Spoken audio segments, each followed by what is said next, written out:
అస్సలాముఅలైకుం. నమస్తే. అందరూ ఎలా ఉన్నారు? బాగున్నారా అండి? ఇవాళ మనం బీరకాయ టమాటా పచ్చడి చేద్దాం. బీరకాయ టమాటా పచ్చడికి కావాల్సిన ఇంగ్రీడియెంట్స్ ఏంటి అంటే, ఈ వీడియోలో మీరు చూస్తున్నారు కదండీ! ఇవే ఇంగ్రీడియెంట్స్ అన్నీని. చివర్లో కొంచెం పోపు పెట్టుకోవాల్సి ఉంటుంది. అది ఎలా పెట్టాలి అనేది నేను చివర్లో చెప్తాను. ఈ పచ్చడి ఎలా ప్రిపేర్ చేయాలి అనేది మా అమ్మగారు చేస్తారు. చూద్దాం పదండి. ఇప్పుడు ముందుగా ఒక గిన్నె పెట్టుకొని, ఈ గిన్నెలో ఆయిల్ వేసుకొని, ఆయిల్‌లోను పల్లీలు దోరగా వేపండి. పల్లీలు దోరగా వేగిన తర్వాత దీంట్లో పచ్చిమిర్చి వేయండి. పచ్చిమిర్చి కూడా కొంచెం దోరగా వేపండి. పచ్చిమిర్చి దోరగా వేగిన తర్వాత దీంట్లో మనకి కరివేపాకు, వెల్లుల్లి రెబ్బలు కూడా వేయండి. వెల్లుల్లి రెబ్బలు, కరివేపాకు వేసిన తర్వాత ఇప్పుడు ఎండుమిర్చి ఉంటుంది కదండీ! ఎండుమిర్చి. ఈ ఎండుమిర్చిని కూడా మీరు దీంట్లో వేసేసేయండి. ఎండుమిర్చి కూడా దీంట్లో వేసేసి, ఎండుమిర్చి నల్లగా అవ్వకుండా కొంచెం బాగా కొంచెం కలర్‌గానే ఉండేలాగా వేపుకోండి. మరీ నల్లగా అవుతే పచ్చడి టేస్ట్ మారిపోతుంది. తర్వాత దీంట్లోను టేబుల్ స్పూన్ జీలకర్ర, 2 టేబుల్ స్పూన్ల నువ్వులు వేసి వేపేయండి. అంటే కారం మీకు సరిపడేంత మీరు ఎంత తింటారో అంత వేసుకోండి. నేను కారం ఇంత వేయాలి, ఎండుమిరపకాయలు ఇంత ఎయ్యాలని మెన్షన్ చేయలేదు. మీరు కారం ఎంత తింటారో దానికి తగ్గట్టుగా వేసుకోండి. వేసుకొని ఇవన్నీ వేపేశారు కదా! వేపేసి ఇయన్నీ తీసి ఒక ప్లేట్‌లోను ఈ మిశ్రమాన్ని చల్లారే వరకు పక్కన పెట్టేస్తాం. ఇప్పుడు ఏ గిన్నెలో అయితే మీరు పల్లీలు ఇయన్నీ వేపారో అదే గిన్నెలో మళ్ళీ కొంచెం నూనె వేసుకోండి. ఈ నూనె వేసుకొని దీంట్లోను మనం కట్ చేసి పెట్టుకున్నాం కదండీ బీరకాయ ముక్కలు. ఈ బీరకాయ ముక్కలు దీంట్లో వేసేద్దాం. బీరకాయ ముక్కలు వేసేసి దీంట్లో పసుపు, కల్లుప్పు వేసి కొంచెం మూత పెట్టి మగ్గనిద్దాం. ఇప్పుడు ఒకసారి మూత తీసి చూసి ఆ బీరకాయలు మగ్గిపోయిన తర్వాత లైట్‌గా మగ్గితే చాలండి ఒక్క నిమిషం. దీంట్లోను మనం టమాటా ముక్కలు వేసేసుకుందాం.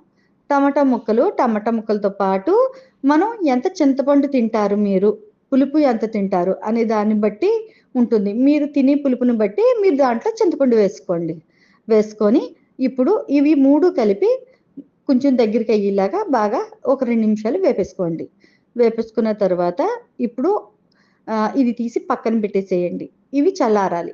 చల్లారిన తర్వాత మనం పల్లీలు, ఎండుమిరపకాయలు ఇయన్నీ మనం ఫ్రై చేసి పెట్టుకున్నాం కదండీ!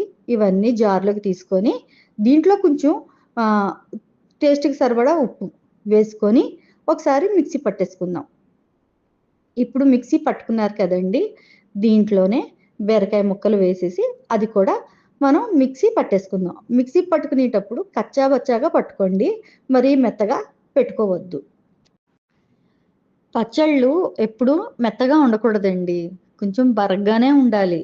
అంటే కచ్చాబచ్చాగానే ఉండాలి. అంటే మనం ఏ వెజిటబుల్‌తోనైనా సరే మనం పచ్చడి చేసుకుంటాం కదా!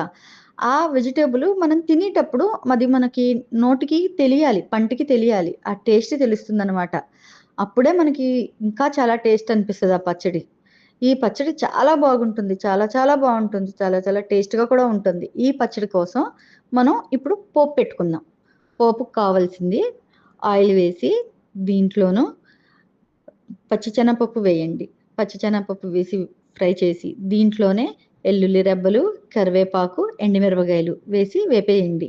వేపేసి ఇప్పుడు ఏ పచ్చడి మనం గిన్నెలో తీసుకున్నామో ఆ గిన్నెలోను ఈ పోపుని తీసుకెళ్ళి వేసేసేయండి ఆ పచ్చడిలో.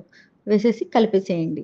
కలిపేసి ఇంకా అది మనం పక్కన పెట్టేసుకుందాం. పక్కన పెట్టేసుకొని ఇప్పుడు ఒక ఎగ్ ఆమ్లెట్ వేసుకొని వేడి వేడి అన్నం వేసుకొని దాని మీద అంత బీరకాయ టమాటా పచ్చడి వేసుకొని ఎగ్ ఆమ్లెట్ పక్కన పెట్టుకొని ఈ వేడి వేడి అన్నంలోను అంత నెయ్యి వేసుకొని కలుపుకొని తింటే ఉంటుందండి. ఇంకా అసల మీరు చెప్పనవసరం లేదు. అంత టేస్ట్‌గా ఉంటుంది. బీరకాయ కూర తినలేనోళ్ళు కూడా ఈ బీరకాయ పచ్చడితోను తెలియకుండానే వాళ్ళకి తెలియకుండానే ఎక్కువ అన్నం తినేస్తారు. అంత బాగుంటుంది. చాలా అద్భుతంగా ఉంటుంది. మీరందరూ ట్రై చేయండి. మనం ఈ బీరకాయ పచ్చడిలో పోపు కూడా పెట్టాం కదా! ఈ బీరకాయ ముక్కలు అక్కడక్కడ పంటికి తగులుతూ, ఈ పోపులేమో టక్ టక్ టక్‌మని కొరుకుతూ ఉంటే శబ్దం వస్తూ బాగుంటుంది. తింటే చాలా బాగుంటుంది. మీరు ఎంజాయ్ చేస్తారు. మీరు చేసుకొని ఒకసారి చేస్తే ఇంకా మీకు రొటీన్ అయిపోతుంది. బీరకాయలు కనిపిస్తే మీరు ఇదే పచ్చడి చేసుకొని తింటారు. చాలా చాలా టేస్ట్‌గా ఉంటుంది. మీరు కంపల్సరీ ట్రై చేయండి ఇంట్లోను. ఓకేనా అండి? ఇంకా చాలా చాలా వీడియోస్ మేము వంటలు గానీ, ఫన్నీ వీడియోస్ గానీ, టూర్‌ల వీడియోస్ గానీ, చాలా చాలా వీడియోస్ అన్నీ నేను మీకు మంచి మంచి వీడియోస్ అన్నీ నేను పెడుతూ ఉంటానండి. మా అమ్మగారు చేసిన వంటలు, నేను చేసిన వంటలు, ఇంకా ఎవరైనా నా ఫ్రెండ్స్, నా ఇంట్లో వాళ్ళు, మా పిల్లలు ఎవరు చేసినయైనా సరే అన్నీ అన్నీ మీకు ఈ వీడియోస్‌లో వస్తూ ఉంటాయి. మీరు ఎంజాయ్ చేయండి నా వీడియోస్ అన్నీ చూసి. లైక్ చేయండి, షేర్ చేయండి, సబ్స్క్రైబ్ చేయండి. మర్చిపోవద్దు. ఓకేనా? బాయ్ అండి. నమస్తే. ఖుదాఫిజ్.